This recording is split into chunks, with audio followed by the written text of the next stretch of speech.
All right, welcome back to another episode of the Scuttlebutt Podcast. Today we have a very special show. I've been waiting for this for months. I've been bugging Mr. Scheller for a while, and he was busy with book signings and all kinds of stuff.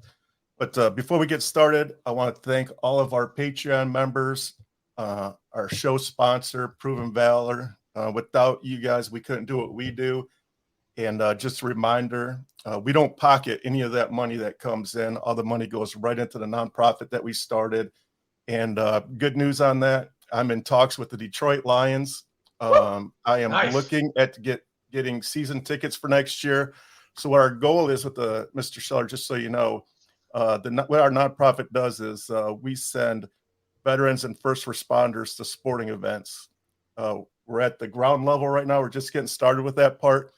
But when I started this podcast, it started picking up traction, and we actually won an award recently for best Navy podcast.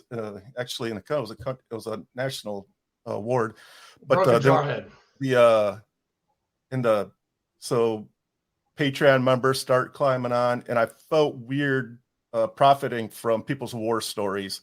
So that's not what we're about. So what I did was I took that money, I hired a CPA, started a nonprofit. And so all that money is going to go right back into the veteran community. And we're going to send veterans and first responders to sporting events. And I can't wait to do that for the first time. So with that said, today we're sitting here with Mr. Stu Scheller. I'm pretty sure that you've heard of him. He's been in the news quite a bit in the last year or so. And I can't wait to hear his story. Before we get started, there's a couple of notes that I have that I would like to talk about. You have a Bronze Star, Army Commendation Medal for being in the Marine Corps. You have a master's degree in military science from, is that VMI that you went to? No, the master's is from the Marine Corps University. It's Afghanistan College. I got through that. That's awesome. And obviously there's Kabul that we're going to hit. Your book, you have a book that just recently came out, so we have a lot to talk about. Welcome. Would you like to introduce yourself, sir? Yeah, thanks for having me on, guys. Excited to be on. Sorry it's taking me so long to get on. It's all good. Yeah, my name's Stu, 17-year Marine Corps infantry officer. Hoorah. Deployed all over the place, Iraq, Afghanistan, amongst my deployments. And yeah, I commanded at the platoon, company, battalion level. And I was thrust into the media after my 17-year career when August 26th of 21, I made a video questioning and challenging my senior military leaders to accept accountability for a poorly executed plan. And after a series of escalating events, it resulted in me kind of getting my mental health challenged, ended up going to solitary confinement. I agreed to a deal at a special court-martial, resigned short of my retirement, moved on, went on a bunch of media shows to tell my side of the story. Then I wrote a book to continue to try to communicate my side of the story and why I think the military has gone off the tracks. And now, that book tour is kind of winding down and waiting to see after this holiday season, what I'm going to be when I grow up. So that's me in a nutshell. Yeah, it's that's pretty good. That is concise. Good. You must really felt it in your heart to go against brass, knowing that you're going to lose 17 years of your life. You lost your retirement, all your benefits, and everything. Is that correct? That's correct. Man, that's a tough pill to swallow. Yeah, I'm not a victim. I knew what I was doing. I understood the ramifications of it. And there's a lot of opportunities in front of me as well. So I made a choice. I made a tough choice. I thought I couldn't remain complicit in the system. I joined the military to leave a better America for my children, not to have a retirement or a title or career stability. I think the adage of stay within the system until you can get to a place where you can make change is flawed logic. I think over time, the system changes you into the very thing you're trying to prevent. And at certain points, when your values come into conflict with the system, you have to be brave enough to stand against it. I think there's a lot of military members out there that are more willing to run towards a machine gun nest and experience combat than they are to give up their retirement or their title or their career stability. And when it comes to moral courage, I just think often we fall short in many ways because of the systemic failures of the military and the promotion system, and how it forces you to please your boss, and it weeds out moral courage because those people that do have it stand against their bosses are not there at the end of the day. And the people that are still standing there after 40 years are people pleasing, morally courageous, bankrupt people that don't stand for American values when they should be. Yeah. Before we go any farther, I just wanted to say, man, I commend you what you did, because if I was ever to go back in the military, I was in the Navy, by the way, that is the exact leader that I would want to be working for. Somebody that has my back, So I really do commend you for that. That was, that was brave. I don't think I would have had the backbone to do something like that, to be honest with you. I definitely wouldn't have been able to do that at all. Yeah. I appreciate it, guys. Hey, Stu, I gotta can I jump in with one question before you get started? Yes. Stu, during your career in the Marine Corps, in our Marine Corps, because I was 3rd Battalion, 8th Marines, hoorah. That's right. What's your most memorable experience that you had from the Marine Corps?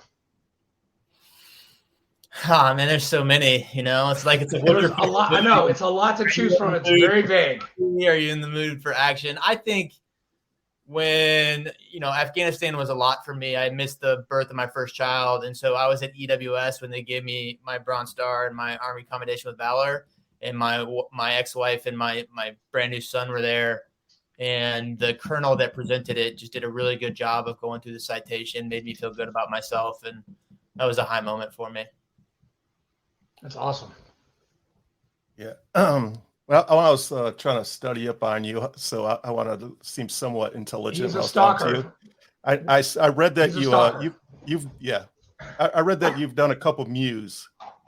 I have done so. My question is, as a sailor, I ask everybody this: are you a shellback?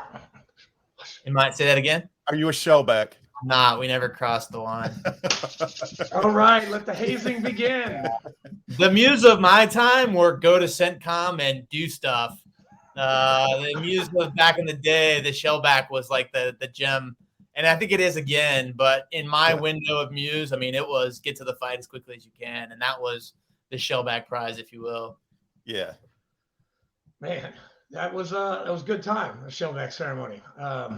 Colonel McClam was my CO when we went through on the USS Kearsarge, and I did a deployment on the Kearsarge. I did 10 months on that thing. I was there for 7. The best gym and the best chow hall on the planet. I swear to God. I can't go that far, but okay. What Mew were you on? Which one were you on, Stu? I did the 2-4 Mew on the USS Whidbey Island, and I did the 2-6 Mew on the Kearsarge. I did the 2-2 Mew on the Kearsarge. 2-6 Mew. Was 3-8 with you? No, I was part of 3-2 then. Okay. Good to go. So your transition out of the Marine Corps, what kind of struggles did you face? I know because a lot of people, when they're removed from either the Marine Corps or the Navy, there's always a struggle there. Did you find that you had a struggle? Yeah, my situation's a little unique, so yes. I'll offer to you using me as a template is probably misguided, but still, just like anyone, there's absolutely a moment where it's like, oh my gosh. And my whole life I've known what was next. And so, whether I was in grade school, high school, college, Marine Corps, I always at least knew what the next thing was. And this last year of my life, there's been no one other than myself guiding what I'm going to do. And it's been trying to get comfortable with the uncomfortable, the unknown. It's been very different for me. You couple that with, not only did I exit the military unexpectedly, I went through a divorce, like probably the 2 of the hardest things. And then I had to move too, right? So like my whole life, it was just like we shook it up. But I've stayed very busy. I hit, as soon as I got out Christmas Eve last year, January and February, March was in the media, and all I was doing was traveling around and hitting the media circuit. Yeah. And then I wrote a book for 2 months. So I literally like 8 to 8 was in a secluded place by myself, just writing. And then I got about 2.5 months off. I took a vacation with my kids in that time. I got all my stuff out of personal storage. I found a place. And so it was like 2.5 months of like, find a doctor, find a dentist, get your life in order. Yeah. And then the book came out, and then I was back on the road, and I've been on the road up until Thanksgiving. This is a week after Thanksgiving. Right. So my life has been fifth gear almost this entire year that I've been out. And like I said, it'll probably be just as fast. I've gave myself Thanksgiving till first week of January to chill out a little bit because I've been on the road so much. It can be an exhausting experience. And then, all the administrative things of your life that you got to get back in order. And so I think most people struggle when they get out because they lose that sense of purpose. And so how you replicate that purpose is probably the biggest challenge for people. And so I've just told myself I was going to make sure that I stayed, whatever it was, purpose-driven, found something I was passionate about and stayed involved in it. And you can define that. It should be different for every person. For me, I'm passionate about America, foreign policy, leaving a better future for my kids. And you can do that in 8 days. And I don't have to understand how I'm good, but it's just and that's how I've done it. Right on. So if I ask you a personal question, you don't want to answer it, just say next or something. But I was going to ask you, your divorce, was that due to your separation from the Marine Corps and everything, that too much coming down on her, she couldn't handle it, or was that something else? No, I mean, I was with her for 17 years. We had a really good relationship, I feel like. There's no infidelity or anything weird, or we weren't really fighting before my incident. And the incident was tough on everyone. When I was in jail, my kids were leaving the playground crying because people were heckling them that their dad was in jail. And it just was one of those things where I was making decisions for the family that wasn't including her. And ultimately, I think we would have stayed together, but she saw the trajectory of my life. For 17 years, all I've been doing is deploying here, gone, here, gone, here, gone. Yeah. And she was thinking in 3 years on the horizon, we were going to be together on a steady job, learning how to play golf in retirement. And she saw the trajectory of my life was what I'm doing now, traveling, going for things, not around. And that's not what she wanted. And so it was one of those things where we agreed to go different ways. I wouldn't say anything bad about her. We still hang out. In fact, this weekend I'm doing a class with 3 kids, right? Like, we still do stuff amicable, but yeah, we did go forward with the divorce. Well, that's good. I'm sorry, man. Yes. Yes, it was tough, no doubt. I'm not trying to minimize it. It's tough for everybody, but that's how it played out. Well, I still see all the your Marine Corps memorabilia behind you, so I still see that you still love the Marine Corps. Yeah, I mean, I never didn't, right? It was always everything I did was born out of love. It just I thought what I was doing was for the betterment of the organization. Yeah, for sure. Now, Stu, where did you go to high school? Where did you go to college? I mean, before the Corps. Yeah, I was a Cincinnati, Ohio kid, so back here now. But I went to high school at a place called Anderson High School, it's a public school, and then graduated from the University of Cincinnati with an accounting degree. Are you a fan of Skyline Chili as much as I am? Of course. Good. That's very good to hear. I've ate it only 1 million times since I've been home. I love Skyline. I swear, it's the only thing Ohio got right. I'm sorry. No offense. Well, I'm from Michigan, so usually Michigan and Ohio people kind of butt heads, Yes, that's a big win the other weekend. Yeah. Yeah. So let's talk about your Bronze Star. How did you earn your Bronze Star? That was for a mission. It was a mounted patrol down a known IED route. Route clearance patrol was out front, and an infantry company was behind route clearance patrol. And I was working with route clearance patrol, so I did what we called walk the rails. And so I and 2 other guys got on one side of the road, and then 3 other guys got on the other side of the road. And our mission was to push forward of the mounted patrol to try to flush out anyone that would be connecting, initiating devices to IEDs. And we did, in fact, find somebody initiating an IED. So it was like this moment where the guy was initiating it, and we kind of came out. He saw us, we saw him, and he quickly skirted away. Well, when he skirted away, he went on the opposite side of the road from where I was at. So the 3 guys that were on his side started chasing him. So me and the other two guys started running down this side of the road. Well, that guy, the enemy who was fleeing, crossed the road at some point. We didn't know it. So I'm running through all these alleyways.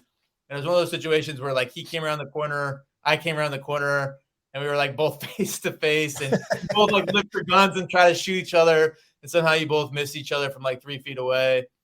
And so we got cover, he got cover.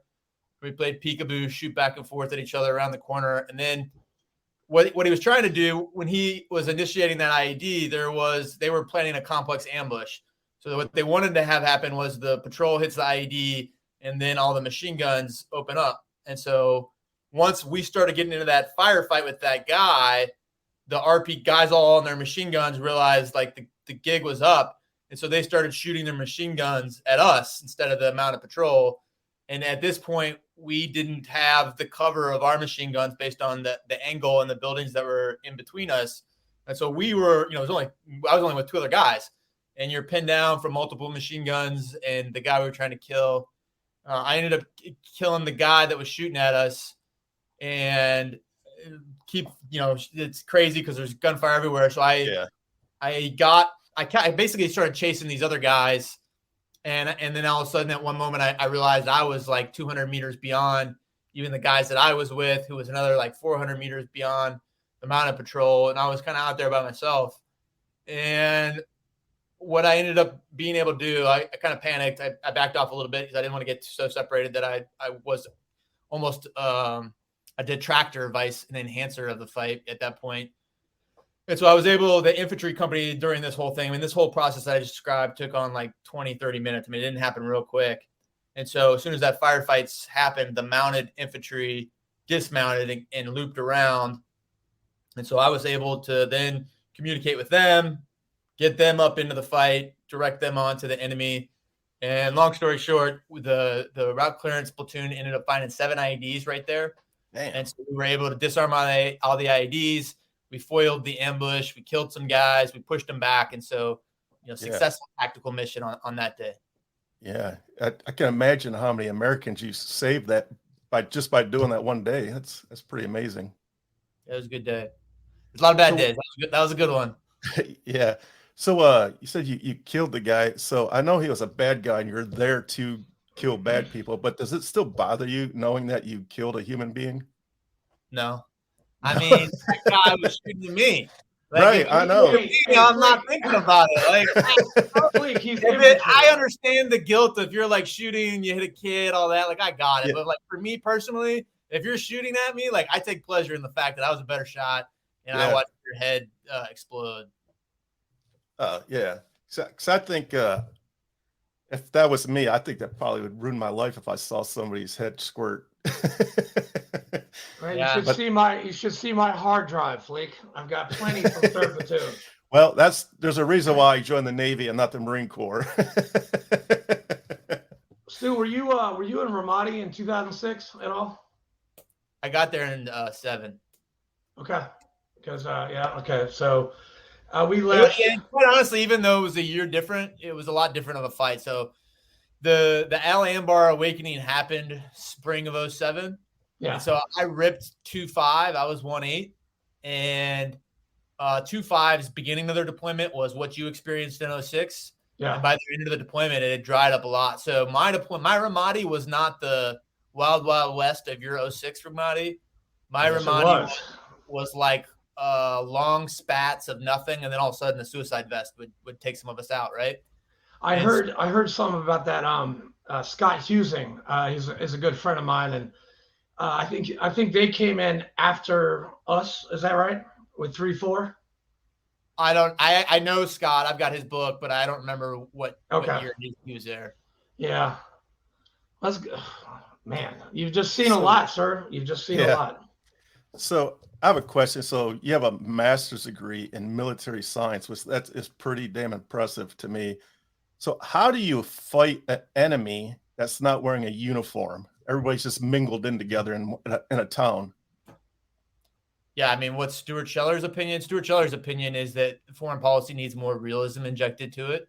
Yeah. So, I mean, pick your conflict. Let's use Afghanistan. In Afghanistan, when we came in, we had the ability, we went in there to destroy terrorism, was what Congress approved for the contingency mission. Yep. They don't declare war anymore, so they voted on a something else. Let's go in there and the global war on terrorism, even though they didn't declare war. So we go in there, and Task Force 58, led by General Mattis, had the ability to kill Osama bin Laden in the Tora Bora region. They did not. It wasn't really Mattis's fault on that one. That was Rumsfeld, who had an affinity for special forces, or maybe he had other initiatives through all the other et cetera, et cetera. But that's it, and that's clear hindsight. Osama bin Laden, he disappears into Pakistan, and very quickly, like within the first year, we mop up all Al Qaeda players dead. And so then it's like, well, what are we doing? Then what happened was we drove the Taliban into Western Pakistan. We weren't willing to go into Pakistan, even though George Bush said that we wouldn't make a distinction between the countries.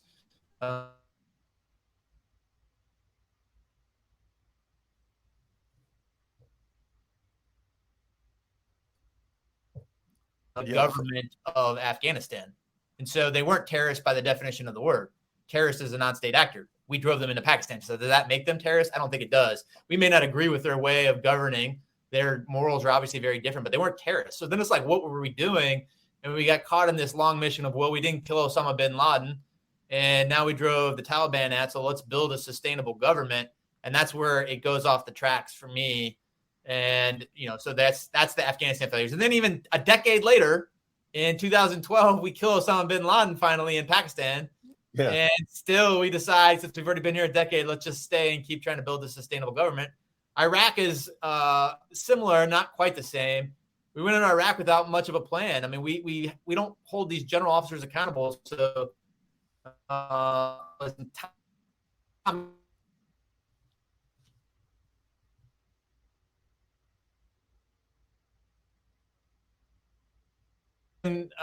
forget what the guy's name was, like Peter Brenner, the guy that they put in charge of the Iraq coalition. And he just basically said all the Sunnis that were part of the Saddam government are no longer part of the government. And he just overnight turned the entire legitimate force of Iraq into terrorists. Like, no, now we're fighting terrorists. Well, they're not terrorists. They were the government, and you just turned them into terrorists through bad policy. And then again, it's like, well, what are we doing? Well, let's build a sustainable government. Let's stay here and let's figure this out while we're on. So, and we did the same thing in Vietnam. I mean, so these aren't new lessons that we should be learning. And so it's just very frustrating. And we put these people like Mattis and Petraeus on these pedestals. They haven't won anything. And they made their hype off this counterinsurgency. And if you go back and actually look at the record book, they didn't win anything. Mattis resigned very publicly because President Trump wanted to pull out of Syria. ISIS materialized because of Mattis's failed policies in Iraq. Like, the irony was so sickening. And, so you asked me in the beginning, this is a long-winded answer. You asked me in the beginning what I would do. I am a realist. So the purpose of war is to inject violence at a time and place of our choosing to compel our enemy to do what we want. So in Afghanistan, hey, you just committed the World Trade, September 11th. I'm just going to simply state, I'm going to tell you what we're going to do. We're going to come into Afghanistan, and I'm going to kill everyone that had anything to do with it. And those people that are standing next to those people, I'm going to kill them too. And then I'm going to leave, and you're going to clean up the mess. And when it happens again, I'm going to come in, and I'm going to do it again. And that's how I would run it. And it's very cost efficient, and it's effective. But the moral obligations are where this argument starts getting really cloudy. But I just don't believe, and that's more moral, how Afghanistan years or what I just described. So that's my take on it. Yeah, I agree 100%, man. If you kill one American, I'm going to kill 100 of you. That's the only thing that's going to. I will go. I think the response needs to be proportional. But I'm not saying that I wouldn't end up killing 100, but there needs to be a proportional response. And sometimes diplomacy, information, economic, these other national sources of power aren't effective. And so there's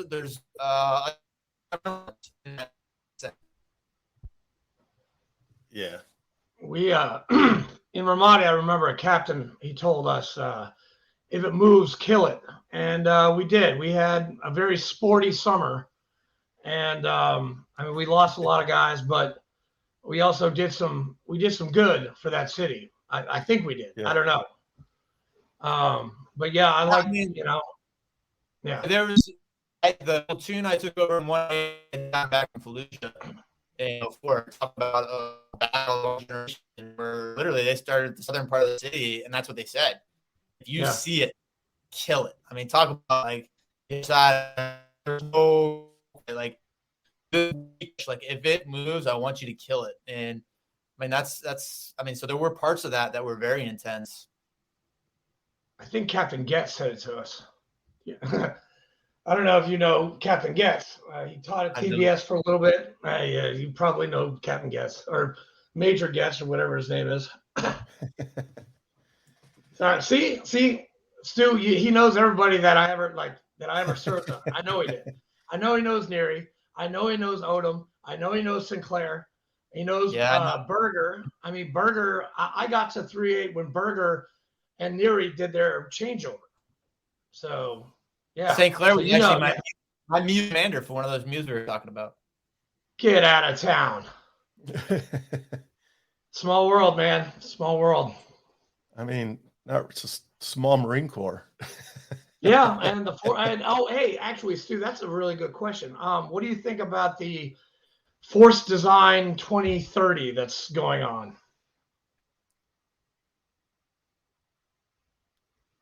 He's frozen. Yep, he got froze. Dang. Yeah, the FD 2030. I mean, I don't get caught in that debate. I think it has some utility. Okay.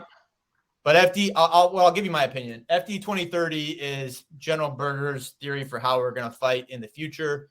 And it's very Anglo-Co, if you know what that means. It's a small fire support team, higher technology, more self-sufficient teams, right? That's his vision for fighting in the future. And the truth is, the one thing that we have gotten wrong every single time is predicting the next fight. So my theory is the military always needs to be adaptable. So the question is, FD 2030 adaptable? That's debatable. And that's the debate that's happening. You know, like once you take tanks away, you do lose some adaptability. But he may get it right. My concern with the whole conversation is that it's a strictly tactical level conversation. We are not failing on the tactical level.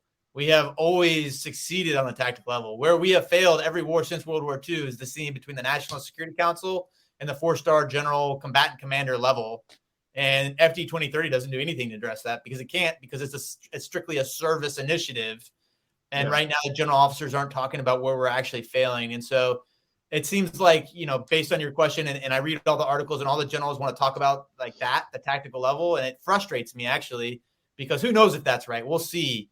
But that's not why we're losing. And that's not what we're talking about, unfortunately. No, thank you for answering that question.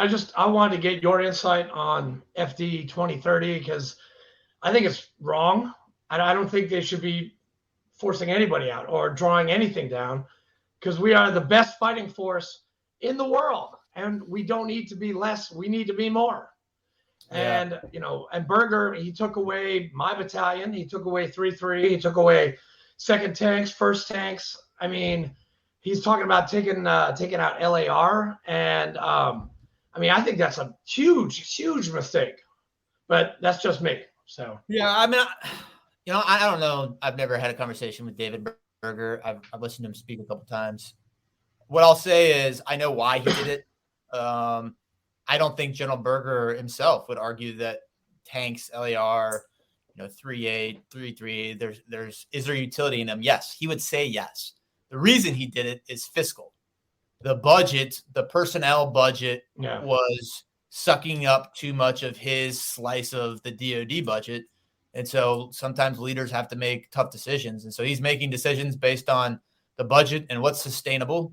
And then you got the rising cost of technology. But, you know, I'm with you. Like the Marine Corps bought the F-35 at a ridiculous price tag. Yep. You could have got, I mean, and the Marine Corps shouldn't be focused on something like the F-35. So there are ways in the budget to have done this more effectively, which General Berger didn't do. And so I don't agree with all of his moves, but I just to say that, there's utility in tanks. Like, well, of course there are, David Berger thinks there are. That's not why he got rid of him. He got rid of him because he's making fiscal decisions based on sustainability. But my counter to that would be there's probably better effective ways to do that. Yeah. Thank you. Thank you for being so candid. Yeah. And don't worry, 3-8 will be back when there's another one. We've been dismissed 5 times now. So every time there's a war coming out, 3-8 will be back. Marines would speak louder than you because 3-8's around longer than they are. 1941, sir. 1941. Oh, wow. Hey, your book. How's your book doing? Yeah. It did really well. It was a bestseller, USA Today, Wall Street Journal. Nice. Yeah, it's been out for 5 months now, 4-ish, something like that. And so it's exceeded all expectations. It's probably one of those things now where it's just going to be like a steady faucet of, however many it sells per week. But I think it accomplished what I wanted it to. I hope it sticks around for a while. So it is what it is. What are some takeaways about writing your book that you could give to our viewers? You want to write a book? Discipline and solitude. That's all you need. Discipline. Did you hire somebody to help you write the book, or you just knew how to write a book? Yeah, that's a good question. So this is a good story. I didn't know, anyone that's writing a book, we all got a story. I got it. I'm a pretty good writer. And so I at first was just like, I'm going to write it myself. And then I kind of got talked into using a ghostwriter. So I paid $15,000 to this company to ghostwrite it. And I went through, they helped me format it. And I went through the audio recordings of each chapter. And then they submitted me the written form, and the written form they gave me was garbage. And so just on the introduction alone, I went back and forth with the guy 8 times. And then after that, I wrote it myself. So I did write it myself, and I did still pay $15,000 to a ghostwriter, but I don't think the exercise of me paying the ghostwriter was bad, because I think just going through the audio recording process and having them help me shape the structure of it, and then getting written feedback back to then start there and then write my chapter was still helpful to me. So I guess, kind of a hybrid, if you will. Yes. So when are you going to be in Nashville to do a book signing? That's a huge question. Awesome question, Blake. Awesome question. I've been in Tennessee quite a few times, guys, but I haven't done any book signings. To your point, it's all been media. They've got a lot of media in Tennessee. A lot, especially Nashville. Yes, sir. But yeah, I'd be happy to. We got to work it out. But yeah, you hit me up. You get the venue, and you can promise me 20 to 30 people. Then I'll advertise on my social media, and I'll get out there. Operation Stand Down, right there. We could fill that hall. I swear, we could fill it. And you probably, I don't know if you know Matthew Wiz Buckley, but he charges quite a lot to speak. Matt Buckley? Yeah. Yeah, you know him? Is he a stout dude?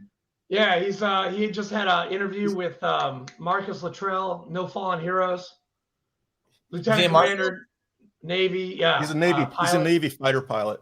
Oh no, different guy. I know Marsoc Buckley. Oh, were you part of Marsoc at all? I was.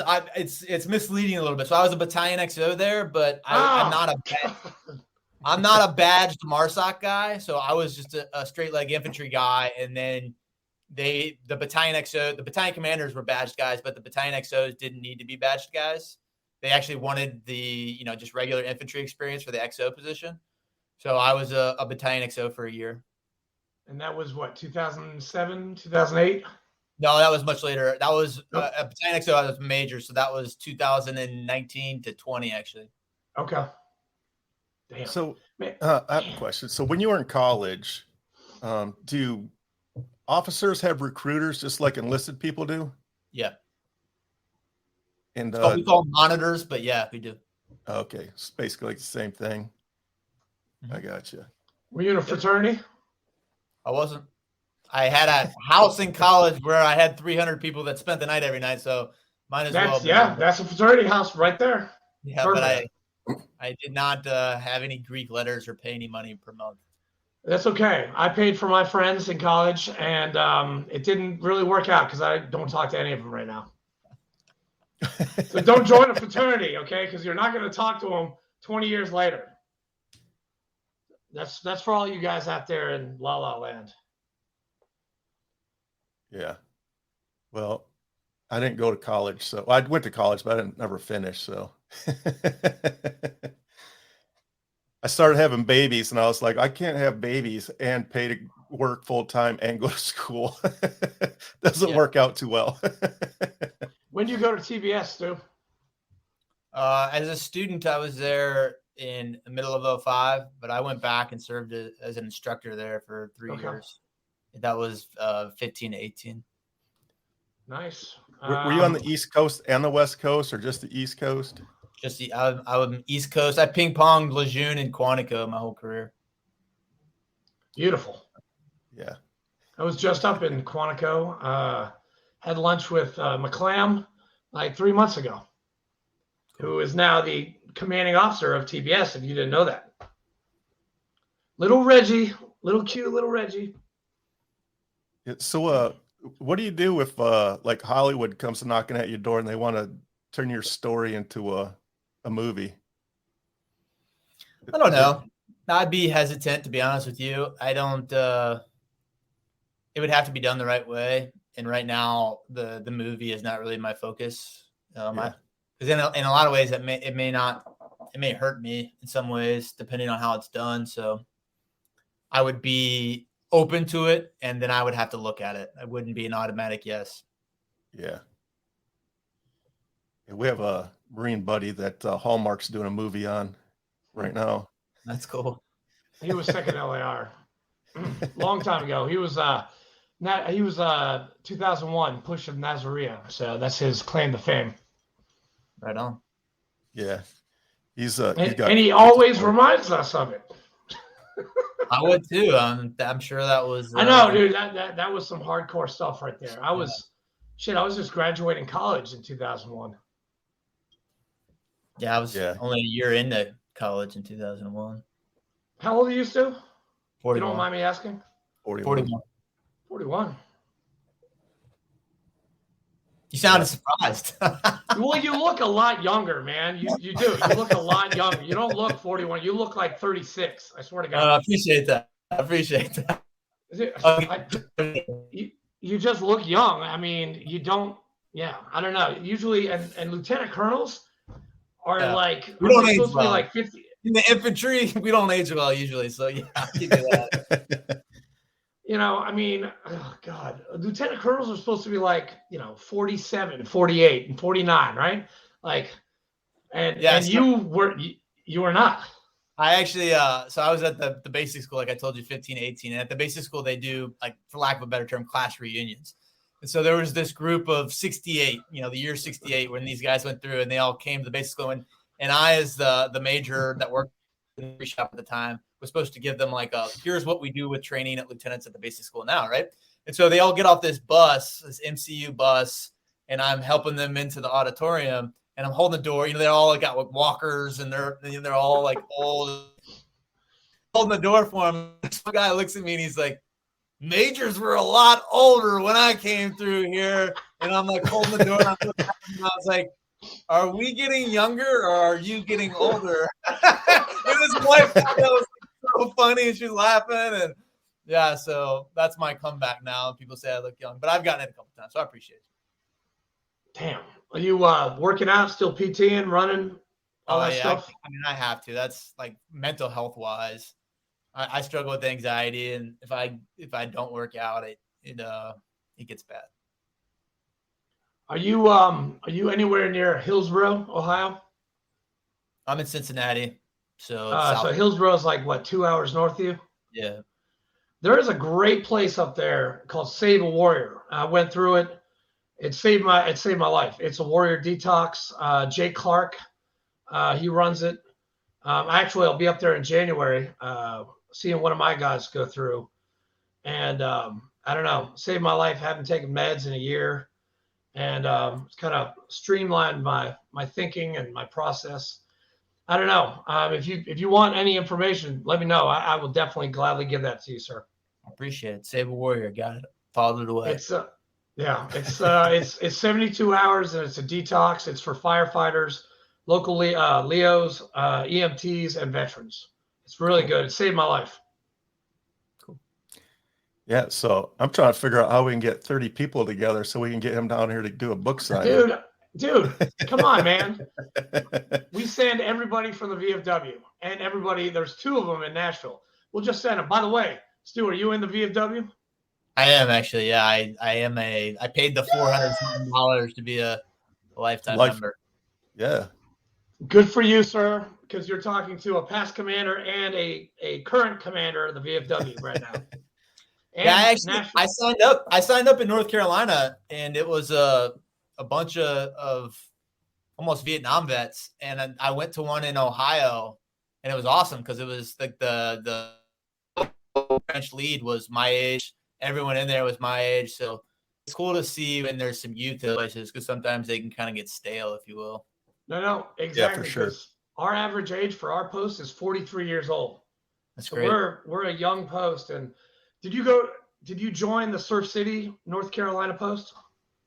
I was Emerald Isle. Emerald Isle, yes. Okay. Yeah, I know the department commander of North Carolina, and Emerald Isle, Surf City. They got they're okay posts, but I'm glad you're a member, sir. Thanks. Hey, Stu, November 10th, did you go to Marine Corps Ball? I had an event in Florida that I was going to, and that's right when one of those storms came through. Oh. And so it was like I was supposed to, and then it didn't happen. So the answer is no, but I was supposed to. I got you. Well, hopefully you can come.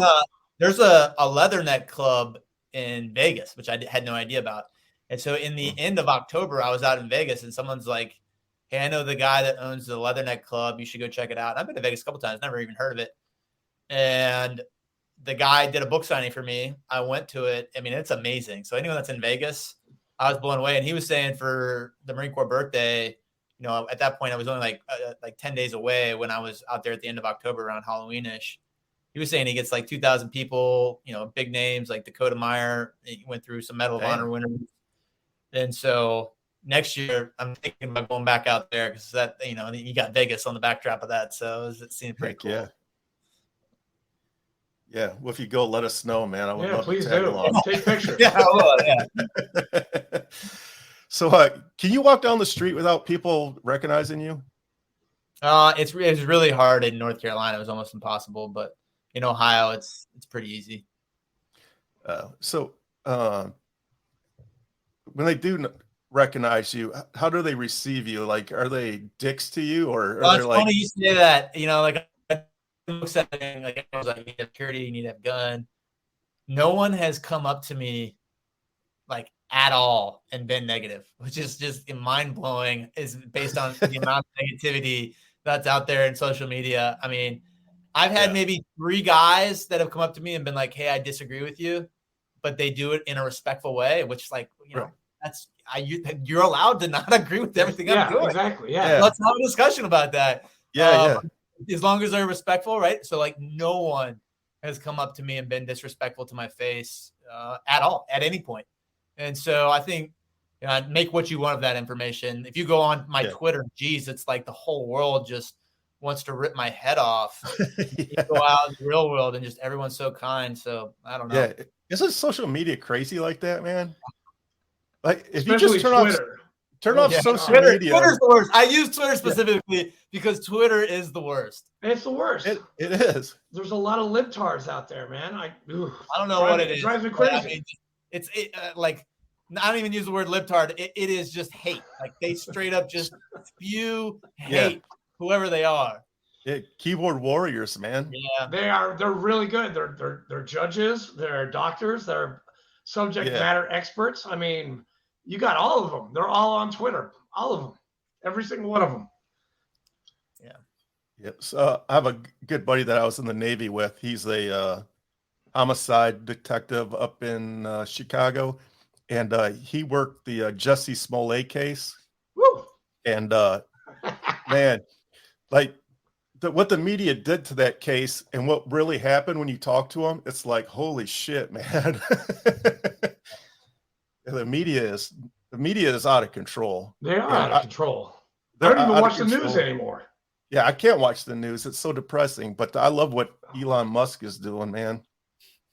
It's hard not to love that. Hey, I know. I'd rather watch Jack Ryan and John Krasinski because he is a badass motherfucker. All right. That guy, he's gone from The Office to like badass in like, I don't know, 5 years. It's crazy. Yeah. So I think it's Alyssa Milano is in the news right now. God, why? She stepped out and she said, I turned in my Tesla because I cannot own a car from this oppressive leader, blah, blah, blah, blah. So I went and bought a Volkswagen electric vehicle. She said white supremacy. White supremacy. And she's like, I love this. And everybody's like, you realize that's the product of Adolf Hitler himself. He's the one that started that company. Hey, Volkswagen makes a good car. That was my first car, was a Volkswagen. I love it. I miss it. Yeah, but it's ironic that she used that manufacturer, because she's dumb, Fleek. They don't do the research. Okay, they just say whatever comes to mind. Sorry, Stu. That was sorry. We need to get back to you. Sorry, that was a little bit of a break. Yeah, sometimes we curve off the. It's just sometimes we go off on tangents, and we sometimes go off each other, and it's just we think alike. And I love Fleek. I do. I love you being on this show. I thank you for your service to our beloved Marine Corps. And I got high respect. I got mad respect for you, sir. Thank you. Yeah, for sure. I love that you stepped up to the man. So did when all this went down, did the White House actually call you, or just your local command took care of it? No, they didn't. No. They did have some congressmen reach out, but they were all Republican. And so they supported you? Yeah, there was a couple of them. That's awesome. That's awesome. So I'm sure everybody knows what we're talking about, but in Kabul, there was the pullout of Afghanistan was a clusterfuck, and a bomb went off because they were trying to get people out of an airport that wasn't protected, and 183 people were murdered. 13 of them have to have been American service members. So just in case you guys live under a rock. So it baffles me. It completely, and when you see footage of that, people are jumping off of airplanes as they're taking off. And I don't have no idea what our government was thinking that day. It's mind-boggling. Yeah, it's mind-boggling that nobody else called them out on it. Like, you're literally the only one that's like, hey, what the fuck? It was just a series of bad decisions, and so nobody wanted it to get to that point. But the problem was they had made so many bad decisions up to that point that's where it ended. Yeah, and then how many billions of dollars worth of equipment they left behind? 85 billion dollars to the enemy. And then they just took over. It's like everything that America had done over the past 20 years was just erased in one day. And then we started giving billions of dollars in humanitarian aid to the government of Afghanistan, which was the Taliban. Crazy, man. That's freaking crazy. What are your thoughts on the Ukraine situation, sir? I mean, I could talk for a while on that one. Okay. Yeah. No, Putin, if you don't want to talk about it, it's okay. I'll go into it. I think Putin was opportunistic. I think he outwardly says that the expansion of NATO is a threat, and he's consistently said that. I read his national security strategy, for lack of a better term, when I was at command staff, and every page it talks about what an imminent threat NATO is. So they've been beating that drum for a while. And he had annexed Crimea and a couple other places on the border regions leading up to this event, and the fallout of Afghanistan emboldened him. And I think he thought it would be quick, just like all his other incursions were. And when it wasn't, it was a problem. I think he's already strategically lost. I think he has an old style thinking where he believes more land is more power. But right now it's all about shaping the beliefs of the people. And, just looking at like a Sweden and a Finland who now are talking about joining NATO, you can see where he strategically failed in this incursion. But, you know, as much as I want to support democracy, Ukraine is pretty corrupt. Ukraine didn't do anything to defend itself. I was in the Israeli-Lebanese conflict in 2006. And if you study that one, Israel had overwhelming armor. I invaded Lebanon because Lebanon was shooting at them. Like, who started what doesn't matter. Bottom line is Israel drove into Lebanon with a bunch of armored tanks that were much superior to what Hezbollah had. And Hezbollah completely took it to them because Hezbollah had prepared and had tunnels and had anti-tank weapons. And as soon as those superior Israeli tanks entered, they got messed up. I mean, Ukraine has had 5 years since the annexation of Crimea to build a military defense, and they did nothing. And the reason they did nothing is because of, in my opinion, an incestuous relationship with the people that are in power in America, expecting NATO and people like America to give $100 billion or however much money we've given over the last 6 months. And I just think it's hard to really get behind anything that we're doing right now. And I don't think the way we're handling it is the way to do it. I do agree that we shouldn't be using military forces. And so I'm thankful that President Biden and his administration haven't done anything as stupid as that. That being said, the billions and billions of dollars we're giving doesn't seem to be like a long-term strategy of success either. And so a long answer to say it's complicated. Right. So I had to ask. My mom is, she didn't want me to ask you, but my mom's been yakking about Russia and Ukraine. I wanted to hear, what an actual person on the ground, what his opinion was. And I can go back to my mom and be like, Mom, this is what Stu said. Yeah. You go. Shut up. Sorry, my mom's a big Democrat. I love her to death, and I used to be one. But that all changed when I put on the EGA, which is right here. All right. That's right. I know you have one. I know you have one, Stu. I don't have a moto tat. I'm sorry. Oh, man. See? Do you have any tattoos? I don't. Only Marine that doesn't. Oh, my God. He's a lieutenant colonel, man. Lieutenant colonels don't get tats. Hey, I know two people that you're the second person that has no tattoos on his body. And he's infantry. He's a 0331, just like me. He has no tattoos. I was like, what's wrong with you? Why don't you have tattoos? Hey, Stu, when I was reading up on you this morning, these articles, your parents were in a lot of them. So I just wanted to ask, how's Mom and Pa Scheller doing these days? They're good. Yeah. They're back to normal somewhat. As soon as I kind of got on my feet, then they have a bunch of vacation rentals in Cape Coral, Florida, and that Hurricane Ian hit them pretty hard. So we had to go down there and help clean up. But they got them back up and running. So they just had a stressful year and a half, and they're getting back to normal. Well, that's good. Everybody get back to normal. That's awesome. Hey, Fleet, do you have any press? Sorry, my dog is being very needy. That's why my head keeps on going like this. Do you got any? I thought you were rubbing one out or something, man. No. I would not do that. I would not do that for the lieutenant colonel. No. I mean, still I like you, but I hardly know you, man. Fleet, you got any other? I'm out of questions, so it's kind of like your show. I think we're good, man. I think we bugged him enough. Stu, are you good? Do you have anything else you have any saved rounds, as Mike Gunny used to say? I'll just say my website is AuthenticAmericans.com. So if you go there, you can order a signed copy of the book. We got some merchandise to donate. The book is Crisis of Command. You can find it on Amazon. You can find it in any bookstore. Crisis of Command, AuthenticAmericans.com. And all my social media is on my website, but it's mostly at Stuart Scheller. At Stuart Scheller, yes.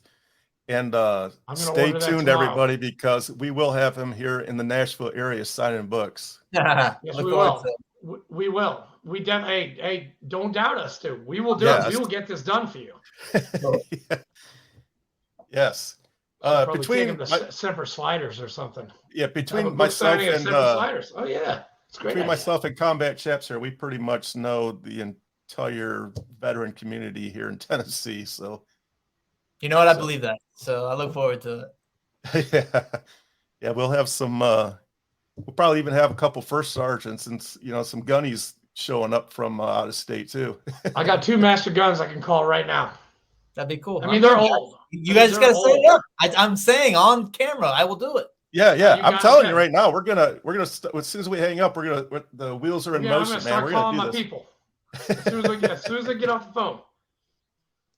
Yep. Man, hey, no, but Stuart, it's been a pleasure, an honor, and I respect the shit out of you, Semper Fidelis, sir. And his dog appreciates it too. I know. I'm sorry. Hey, shush. All right, Mr. Scheller. Thanks for coming on with us. Thanks for having me on, guys. Yes, sir. See you, sir. Thank you. Take care. Hoorah. Baron!